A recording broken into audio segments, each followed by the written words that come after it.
What happens when a billionaire, a woman who commands boardrooms and moves markets with a single phone call, collapses in the middle of a humble family restaurant?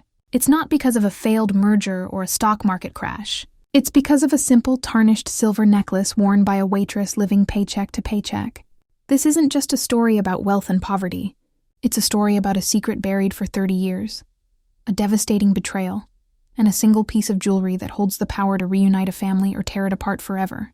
Join us as we unravel the incredible true-life story of Esperanza de Mendoza and the waitress who unknowingly held the key to her heart. Esperanza de Mendoza was a creature of habit and precision. At 82, she ran the Mendoza global conglomerate with the same iron will she had possessed at 42. Her world was one of sterile boardrooms, sanitized private jets, and whispered conversations with men who managed fortunes larger than the GDP of small countries. Yet, once a month she broke her own rules. She would dismiss her chauffeur, take a simple black car, and visit the Rincón de Andalucía, a quiet, modest restaurant in a part of Madrid she rarely frequented anymore. She didn't come for the food, though it was decent. She came for the ghost of a memory. This was where she and her late husband, Roberto, had had their first real date. Back then, it was just a struggling restaurant, and they were just two ambitious young people with a dream cooked up in a garage. Now, the garage was a global tech campus, and Roberto had been gone for 10 years. The Rincón de Andalucía was a time capsule, and sitting at her usual corner table, Esperanza felt the suffocating weight of her life ease, replaced by the heavier, sharper weight of grief. She traced the rim of her water glass, her mind drifting to Roberto's laugh, the way he used to steal fries from her plate. "More water, señora?" Esperanza looked up, pulled from her daydream. A young woman, probably about 27, stood by the table with a pitcher. She had a kind, tired face, her brown hair pulled back in a simple ponytail that had begun to fray at the edges. Her uniform was clean but worn. Esperanza noted the slight tremor in her hand, the sign of a double shift, the exhaustion that clung to those who worked to live, not for a legacy. "Yes, thank you," Esperanza said, her voice softer than her board members ever heard it. As the waitress leaned forward to pour the water, the light from the lamp above caught something on her chest, a flash of silver. It was a long, delicate necklace, partially tucked into the collar of her uniform. From the chain hung a small, uniquely shaped pendant. It was a star, a locket shaped into a 5-pointed Polaris. Esperanza's breath hitched. Her manicured hand, adorned with a formidable diamond ring, flew to her own throat, where there was nothing but the wrinkled skin of old age. It couldn't be. It was impossible. There was only one of those in the world. Roberto had designed it himself. He had it custom made by a master silversmith in Italy for their 10th anniversary. The necklace, Esperanza stammered, her voice a harsh whisper. The world around her seemed to warp and fade. The clinking of silverware, the murmur of other diners. It all dissolved into a low hum. The waitress straightened up with a look of polite confusion on her face. She instinctively touched the star locket. "Oh, this. I'm sorry, it's unprofessional. I can tuck it in." "No," Esperanza said, her voice breaking. Her eyes, usually sharp and analytical, suddenly clouded with a storm of emotion. She leaned forward, her gaze fixed on the piece of jewelry. She could see the familiar faint scratches on its surface, the way the chain had worn near the clasp. "Where did you get that?" The question wasn't a polite inquiry. It was a raw, desperate demand, stripped of all her usual composure. The waitress, whose name tag read Carmen, shrank back, a little frightened by the old woman's sudden intensity. It was my mother's," Carmen answered, her hand still protectively on the locket. "It's been in my family for a long time." "Your mother." Esperanza's mind was a whirlwind. Sophia, her beautiful, rebellious, lost daughter. The argument, the slamming door, the years of silence that followed, it all came flooding back. Esperanza stood up, her movements unsteady. The carefully constructed fortress of her composure, built over decades of loss and ruthless business, was crumbling. She reached a trembling hand across the table, not to touch the necklace, but as if pleading with it, with the ghost it represented. "Please," Esperanza whispered. The sound was so broken it startled them both. I need to know what your mother's name was. Carmen hesitated, her brow furrowed with concern. This elegant, powerful woman was visibly coming apart in front of her. Are you all right, señora? Should I get you some air? Her name, Esperanza insisted, her voice rising, drawing glances from adjacent tables. A single, hot, heavy tear escaped her eye and traced a path through the fine lines on her cheek.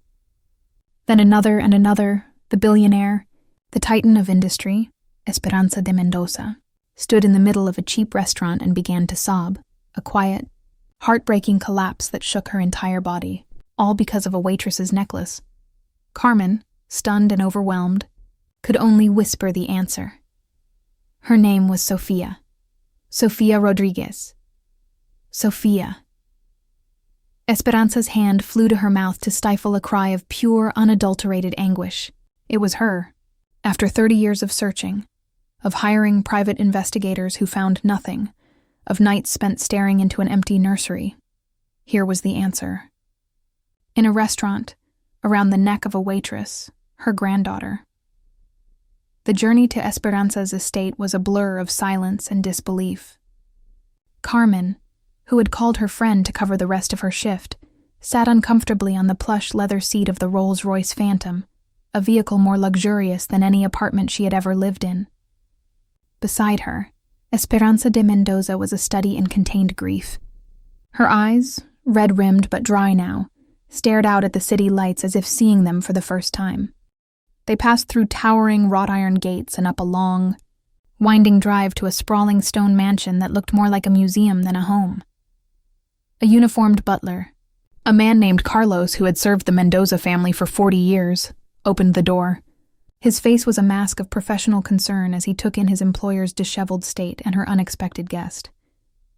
"Señora Mendoza, is everything all right?" he asked, his voice a low, respectful baritone.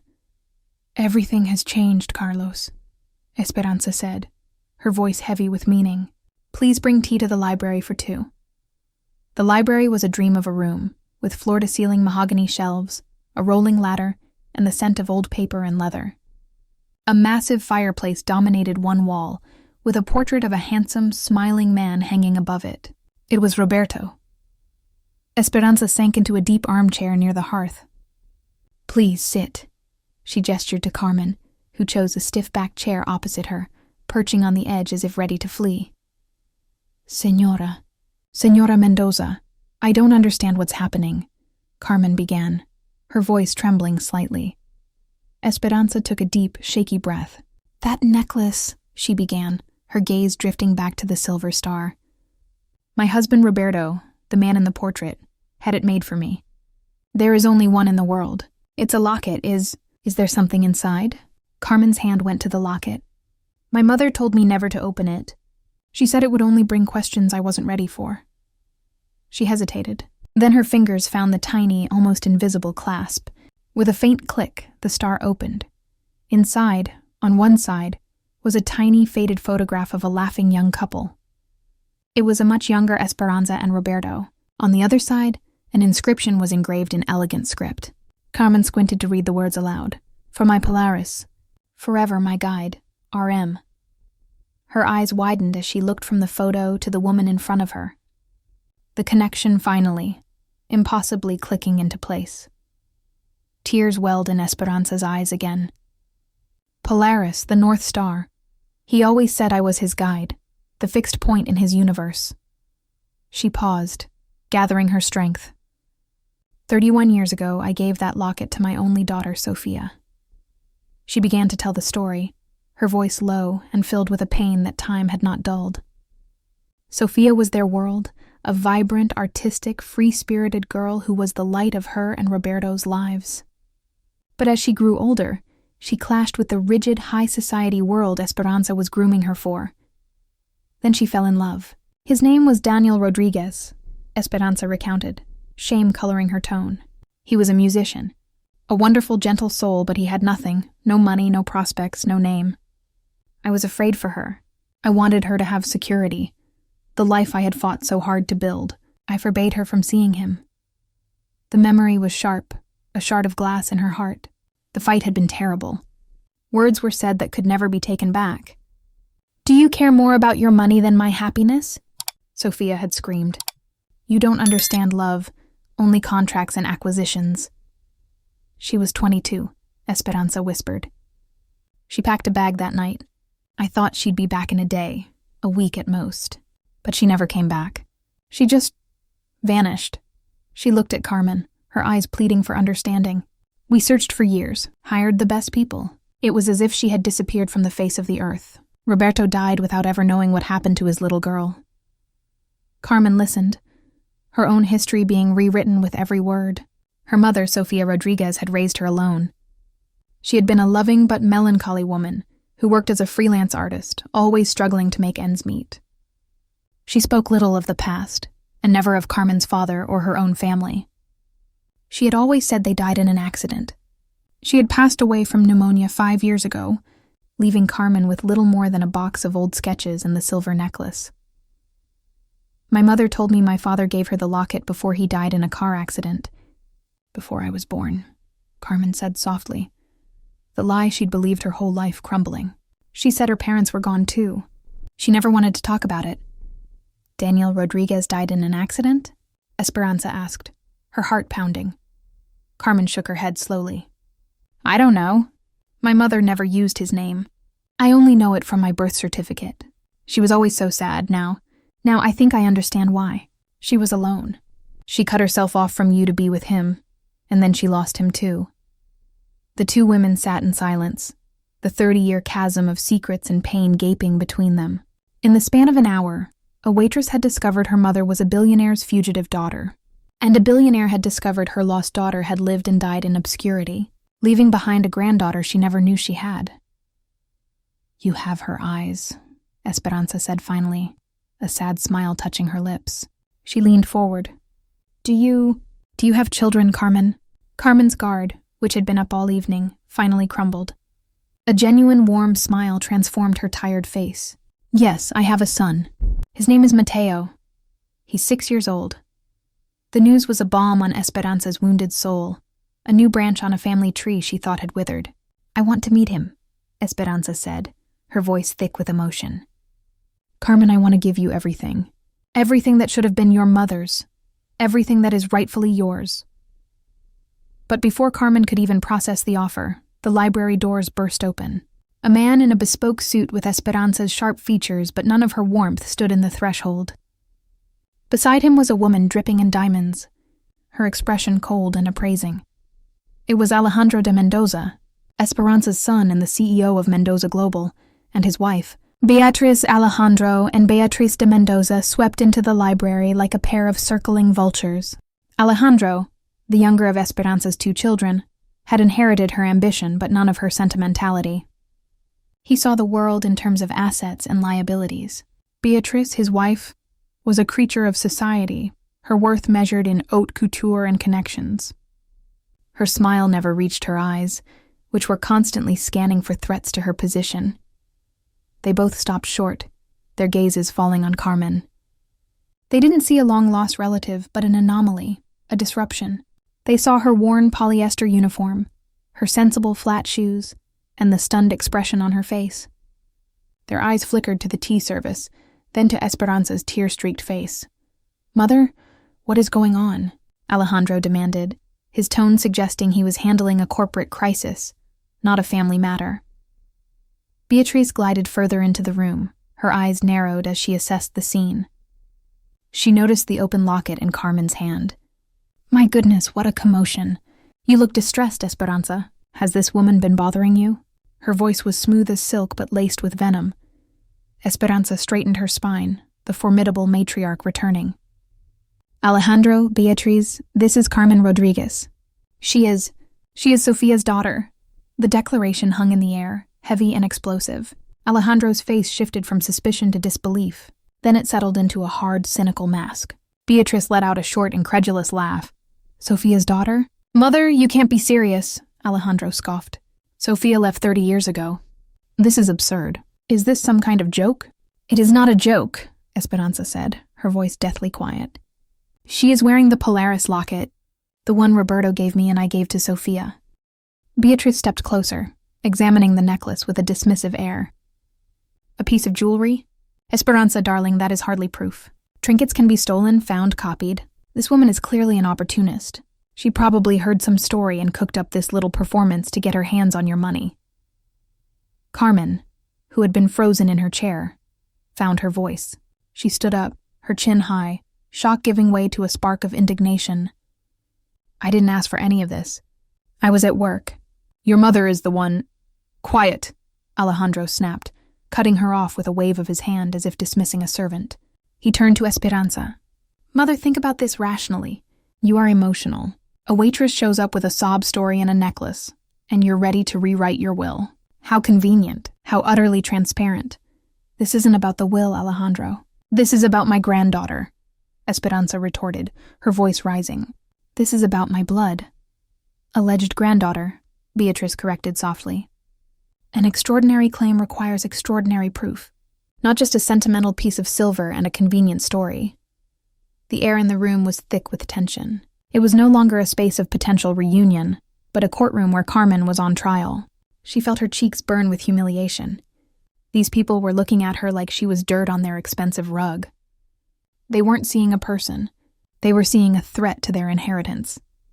I don't want your money, Carmen said, her voice clear and steady despite the hammering in her chest. I didn't even know who you were an hour ago. All I know is that my mother is dead, and she was this woman's daughter.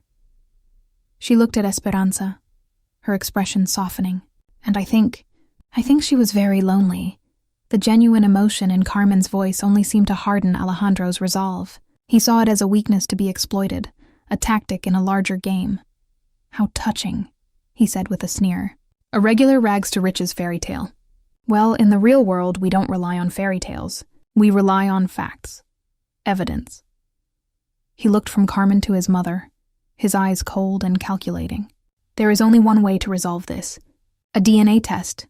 Beatrice nodded vigorously. Precisely.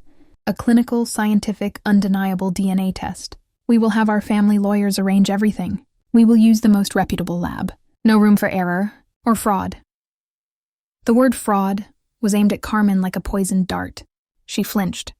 The evening had spiraled from bewildering to terrifying. She had a son, Mateo, to protect. The last thing she wanted was to drag him into this toxic world of wealth and suspicion. Esperanza looked at Carmen, her expression a mix of apology and determination. They are right, Carmen. Not because I doubt you. In my heart I know who you are, but to silence everyone else.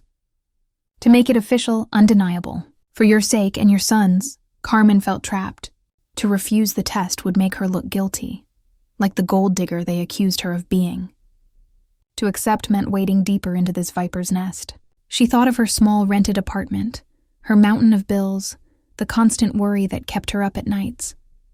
Then she thought of her son, Mateo, and the opportunities a life like this could offer him. Good schools, health care, a future without struggle. But at what cost? Taking a deep breath, she met Alejandro's icy stare. Fine, she said, her voice firm. Do the test. You'll see. I'm not lying. Alejandro gave a curt, satisfied nod. Excellent. Our lawyer, Señor Hernandez, will be in touch to collect your sample tomorrow. He then turned to his mother. Until we have the results, I forbid you from giving this woman a single euro. For all we know, this is an elaborate scam, and she could vanish the moment she's paid. She will stay here, in this house as my guest, Esperanza declared, her authority ringing through the room. A flash of fury crossed Alejandro's face before he masked it. As you wish, mother, but don't say we didn't warn you. With one final withering look at Carmen, Alejandro and Beatrice turned and exited the library, their victory hanging in the air. The warmth that had filled the room was gone, replaced by the cold reality of the stakes. Carmen wasn't just discovering a family, she was walking into a war. The next few days were a surreal limbo. Carmen and her son Mateo were moved into a guest suite in the Mendoza mansion that was larger and more opulent than any home they had ever lived in. Mateo at 6 was in heaven, convinced he had moved into a castle. He ran through the manicured gardens, marveled at the indoor pool, and befriended the severe-faced butler, Carlos, who found himself smiling for the first time in years. For Carmen, however, the mansion felt like a gilded cage. She was a guest, but also a specimen under a microscope. The household staff treated her with a mixture of curiosity and formal distance, clearly taking their cues from Alejandro and Beatriz, who made their disdain known at every opportunity. Esperanza, on the other hand, did everything she could to bridge the 30-year gap. She showered Mateo with affection and gifts, which he was too young to understand the value of. She spent hours with Carmen, showing her old photo albums, sharing stories of Sofia's childhood, trying to piece together the life her daughter had lived. For the first time in a decade, a genuine light returned to Esperanza's eyes. She was rediscovering a part of herself she thought was dead and buried. "Your mother loved to paint," Esperanza said one afternoon, her gloved finger tracing over a photograph of a teenage Sofia with paint smeared on her cheek. Her voice trailed off, thick with regret. "I tried to push her down a more practical path. Business, law. I didn't understand that her art was her soul. I suffocated the very thing that made her special." Carmen's blood ran cold. She remembered the incident, the belligerent man who had yelled at her. "According to the sworn affidavit from Señor Herrera," Beatriz continued, her eyes gleaming with triumph, "Señora Rodriguez was erratic and smelled of alcohol. When he threatened to call the police, she offered him 500 euro in cash to forget the whole thing, an attempt to bribe a man to cover up a drunk driving incident. How resourceful. The accusation was a bomb. It was a complete and utter lie. But it was presented with such authority, a sworn affidavit, that it sounded damning." "That's not true," Carmen cried, jumping to her feet. "He's lying. The man was a maniac. He yelled at me, but I wasn't drinking. I never offered him money." "Of course you'd say that," Alejandro interjected, rising to stand with his wife. "You're a natural-born liar. Your whole life has been a struggle, scraping by for money. Trouble arises, you try to lie and cheat your way out of it. It's in your character." Esperanza looked from the smug faces of Alejandro and Beatriz to Carmen's panicked one. A flash of doubt, a tiny poisonous seed, was planted. Had she been so blinded by hope, so desperate to believe in this fairy tale? Had she been naive? She thought of her own world, a world of contracts, betrayals, and ruthless ambition. People lied for far less than €1 billion inheritance. "Carmen, is there any truth to this?" Esperanza asked, her voice faltering. The question itself was a betrayal, and it shattered Carmen's heart. Tears sprang to Carmen's eyes, tears of hurt and fury. After everything, after the DNA test, after opening her life to this family, for her grandmother, the one person she was beginning to trust, to look at her with suspicion? "It was too much. You believe them over me?" she whispered, her voice choked with emotion. She looked at Esperanza's conflicted face and saw the seed of doubt was already taking root. The joy of the moment was gone, poisoned by a calculated lie. Beatriz had won this round. She had successfully turned a moment of reunion into one of accusation and mistrust. Carmen shook her head, a profound sense of despair washing over her. "I can't do this," she said, her voice barely audible. She grabbed Mateo's hand, pulling him close. "I don't want your money. I don't want any of this." She turned and fled the library, leaving behind a stunned silence, a triumphant Beatriz, and a heartbroken old woman whose greatest hope had just been corrupted by a venomous lie. Carmen's retreat back to the guest suite was a flurry of desperate packing and choked sobs. She threw her and Mateo's meager belongings into their old, worn duffel bags. The luxurious room, which had once felt like a dream, now felt like a prison of judgment and suspicion. As she packed, something compelled her to do one last check. She opened a closet to make sure she hadn't left anything. Tucked on the top shelf was a battered cardboard box she had brought from her apartment, the one containing her mother's few possessions. She hadn't had the heart to go through it since moving in. Now something forced her to open it. Inside were old sketchbooks, dried paintbrushes, and a packet of letters tied with a faded ribbon. They were addressed in her mother's elegant script to Señora Esperanza de Mendoza, Mendoza Estate, Madrid. They had never been sent. The postmarks were all from 30 years ago. With trembling hands, Carmen untied the ribbon and began to read the first one. "Dearest Mother, I hope this letter finds you. I've tried to call, but no one ever puts me through to you. I am so sorry for the things I said.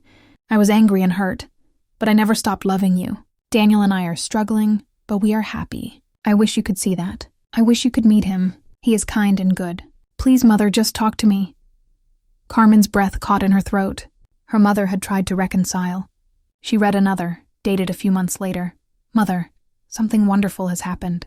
I'm pregnant. You're going to be a grandmother. I know you must be angry with me, but I hope the news of a grandchild will soften your heart. I want my baby to know you and Papa. Daniel is so excited. We want to come home. I've left a dozen messages with Alejandro's assistant. Hasn't he passed them on to you? Please, call me at this number. A cold dread washed over Carmen as she read the line again. I've left a dozen messages with Alejandro's assistant. Frantically, she tore through the other letters. They told a story of increasing desperation. Letters about Daniel getting sick with a fast-acting cancer. Letters begging for help, not for herself but for him. And then, the final, heartbreaking letter. Mother, Daniel is gone. He died this morning. I am alone and I am 7 months pregnant. I have nothing. I called the main house again today, desperate to speak with you. Alejandro answered. He told me you wanted nothing to do with me. He said you told him my choices had consequences and that I should never contact the family again. He said you had disinherited me. My heart is broken, Mother. Not just from losing Daniel, but from losing you too. I won't bother you again. I will raise this baby on my own. Goodbye. Your daughter, Sophia. The letter fell from Carmen's numb fingers. It wasn't just a misunderstanding. It wasn't just a fight. It was a deliberate, calculated act of sabotage. Alejandro had intercepted the calls. He had lied to Sophia, telling her she was disinherited.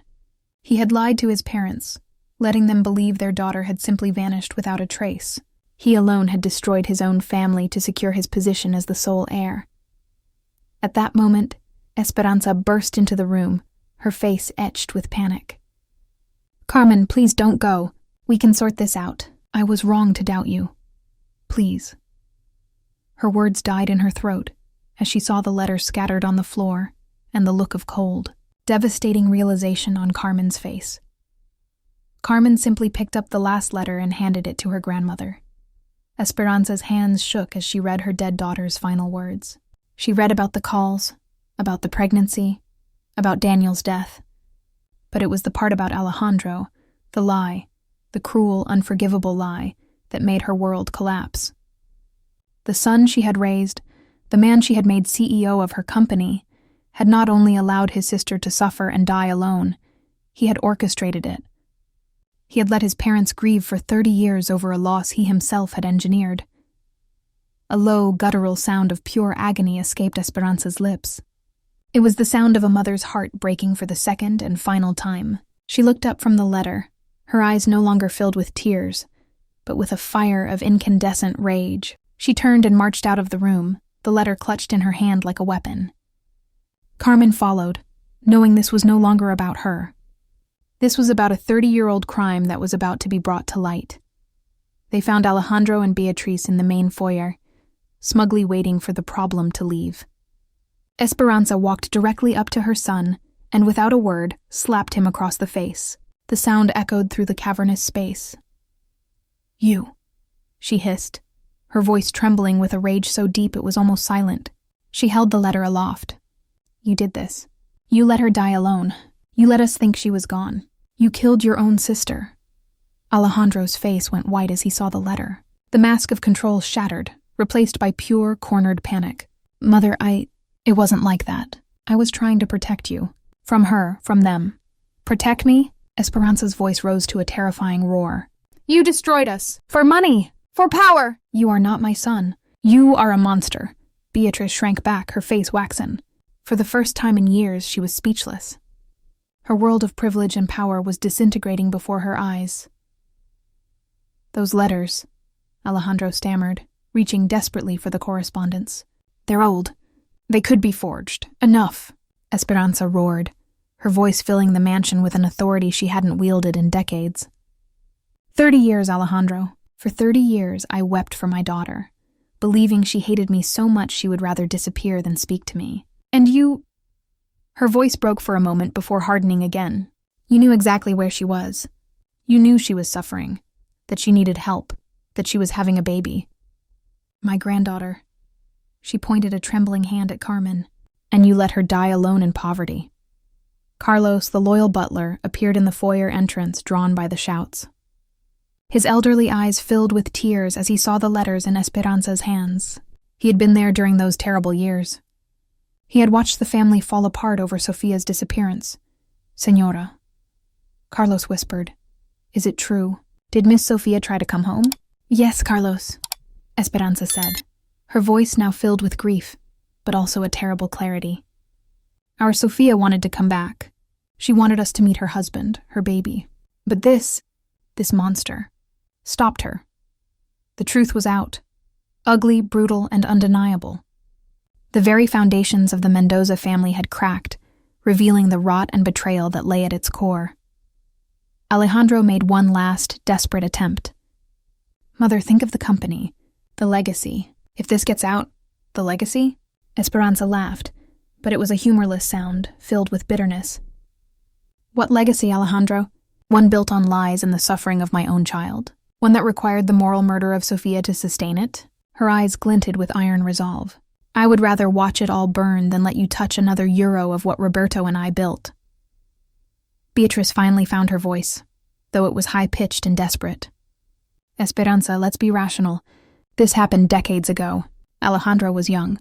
Perhaps he made poor choices." "Poor choices?" Carmen spoke for the first time since she'd entered the foyer, her voice clear and strong. "Señora Beatriz, you don't understand. My mother died believing her family had rejected her. She died feeling completely alone in the world. I grew up without a grandmother, without a grandfather, without any extended family, because your husband decided his comfort was more important than his sister's life." Carmen's words rang with a truth, so pure that even Beatrice could not find a reply. Esperanza moved toward the grand marble staircase that dominated the foyer. "Carlos, please call Señor Hernandez immediately, and then contact the financial press. I want them to know there will be major changes to the structure of Mendoza Global." She turned to Alejandro and Beatriz, her posture erect despite her 82 years. "You have 1 hour to collect your personal belongings. Carlos will supervise to ensure nothing belonging to this house or the company is taken. As of tomorrow, your corporate bank accounts will be frozen, your company credit cards canceled, and your shares transferred back to the family trust." Alejandro staggered as if he'd been physically struck. "You can't do this. I have rights, contracts." "Contracts can be broken when one party commits fraud," interjected Señor Hernandez, who had arrived with impressive speed. The elderly lawyer had served the family for decades and knew every legal detail of their corporate structure, and the deliberate concealment of critical family information, especially when it affects succession, most certainly qualifies. Beatrice grabbed Alejandro's arm. "Let's go. This isn't over. We will fight this in court. You can try," Esperanza said calmly. "But these letters, in Sofia's own hand, with dates that correspond exactly to the phone records of the time, will be quite compelling evidence of your character. Alejandro, do you really want all of Madrid to know what you did?" The pair headed up the staircase, defeated. As they climbed, Esperanza called after them. "And if you ever try to contact Carmen or Mateo, if you so much as come near my family again, I will make sure you spend the rest of your lives fighting lawsuits." After Alejandro and Beatriz had vanished upstairs, the foyer fell into a surreal silence. Carmen walked over to Esperanza, who suddenly looked very frail. "Grandmother?" Carmen said softly, using the word for the first time. "Are you okay?" Esperanza's eyes filled with tears again, but this time they were not of grief, but of a profound release. "For the first time in 30 years, my dear granddaughter," she said, "I am more than okay. I am at peace." Carlos approached discreetly. "Señora, where is little Mateo with all this commotion?" "Mateo?" Carmen started, alarmed. In all the drama, she had momentarily forgotten her son. "He is in the rose garden with Maria, the gardener," Carlos assured them with a smile. "She is teaching him to identify the different varieties." "He hasn't heard a thing." Esperanza took Carmen's hand.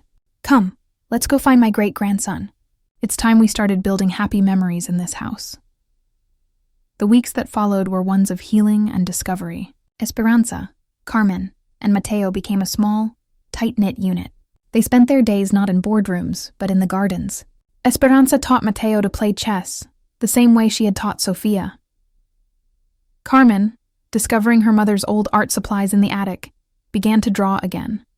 A a talent she never knew she had. She drew pictures of Mateo chasing butterflies, of Carlos the butler smiling secretly, of Esperanza asleep in her armchair, with a look of peace finally on her face. One evening, Esperanza found Carmen sitting by the fireplace, holding the Polaris locket in her hands. "Your mother was supposed to give that back to me on her wedding day," Esperanza said softly. "It was a tradition I wanted to start. The matriarch passes it to her daughter, who passes it to hers. It's a symbol of our guiding star, the love that leads us home." She gently took the locket from Carmen's hand. "It was mine. Then it was Sophia's. Now, Carmen, it is yours." She carefully fastened the silver chain around Carmen's neck. "Wear it not as a reminder of what we lost, but as a promise of what we have found." Carmen touched the star, its cool metal a comfort against her skin.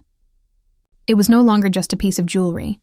It was her history, her future, her connection to a line of strong women she was now proud to be a part of. Señor Hernandez had quietly handled all the legal affairs in the background, officially installing Carmen as the primary heir to the Mendoza fortune. But more important than the legal documents was the transformation of the mansion itself. The mansion, once a cold, intimidating palace, slowly turned into a home filled with laughter. Mateo's joyful shouts echoed in the halls, joined by Carmen's quiet giggles and Esperanza's warm, contented sighs. The ghosts of the past hadn't vanished, but they no longer haunted the rooms. Instead, they were cherished memories, woven into the fabric of a new, stronger family. One afternoon, as Carmen was helping Mateo with his homework in the library, Esperanza received a call from the head of the Mendoza Global Board. "Señora Mendoza," the man said nervously, "we need to discuss corporate succession. With the recent changes, the investors are asking about the future direction of the company." Esperanza looked at Carmen, who was patiently explaining math to Mateo. She saw the intelligence in her eyes, the compassion in her voice, the strength she had shown in the face of Alejandro's false accusations. "The future direction is very clear," Esperanza said into the phone. "Carmen Rodriguez de Mendoza will be gradually trained to take the reins. Until then, the board will continue to operate under my direct supervision." Carmen looked up, stunned. "Grandmother, I know nothing about running a company." "Neither did I when I started," Esperanza smiled. "But you have something Alejandro never had, a heart that genuinely cares about people. With that as a foundation, everything else can be learned." Months later, on a particularly quiet evening, Carmen was reading in the library when Esperanza came in carrying an elegant wooden box. "There is something else I want to give you," she said, placing the box on the table between them. "Something that should have been your mother's." Inside the box were documents, photographs, and one small oil painting. It was a portrait of a young woman with the same eyes as Carmen, holding a baby. In the corner, in small letters, it was signed, "Sophia M. Self-portrait with my love." "Your mother painted this when she was 6 months pregnant," Esperanza explained, her voice thick with emotion. "I found it in the attic last week. She had apparently given it to Carlos before she left, asking him to give it to me when I was ready to remember the love instead of the pain." Carmen gently touched the painting, seeing for the first time her mother's face as a young, hopeful woman. In the image, Sophia didn't look like the melancholy woman Carmen remembered, but vibrant and full of maternal joy. "She loved me," Carmen whispered, not as a question, but as a revelation. "More than words can express," Esperanza confirmed. "And I love you both, more than money could ever buy." Mateo ran into the library, his cheeks pink from playing in the garden. "Mamá, Grandma Esperanza. Carlos says I can help feed the fish in the pond tomorrow." Carmen scooped him up, hugging him tight. She looked around the library, at the woman who had found her family, at the house that had become her home, at the future that stretched before them, bright with possibility. "You know what, my love," she said to Mateo, "I think we're going to be very happy here." Esperanza de Mendoza, the billionaire who had everything, had finally found the one thing she truly needed, the unconditional love of her family. And Carmen Rodriguez, the waitress who had nothing, discovered her greatest inheritance wasn't the money, but the grandmother who had been waiting for her all along, guiding her home with the light of a silver star. In the end, this was not a story about a lost fortune being found, but about a lost family being reunited. It's a powerful reminder that the most valuable treasures we possess are not kept in vaults, but in our hearts. The story of Esperanza, Carmen, and Mateo teaches us about the devastating power of secrets, the corrosive nature of greed, and the incredible healing power of forgiveness and second chances. It proves that it is never too late to right a wrong, and that family bonds, though they may be stretched and tested, can ultimately endure even the deepest betrayals. If this story touched your heart, please let us know in the comments what you would have done in Esperanza's position. Have you ever witnessed a moment that changed someone's life forever? We'd love to hear your thoughts. And if you want more incredible true life stories that will inspire and move you, please like this video. Share it with someone who needs to hear it. And don't forget to subscribe to our channel and turn on notifications. Thank you for joining us on this extraordinary journey of the heart.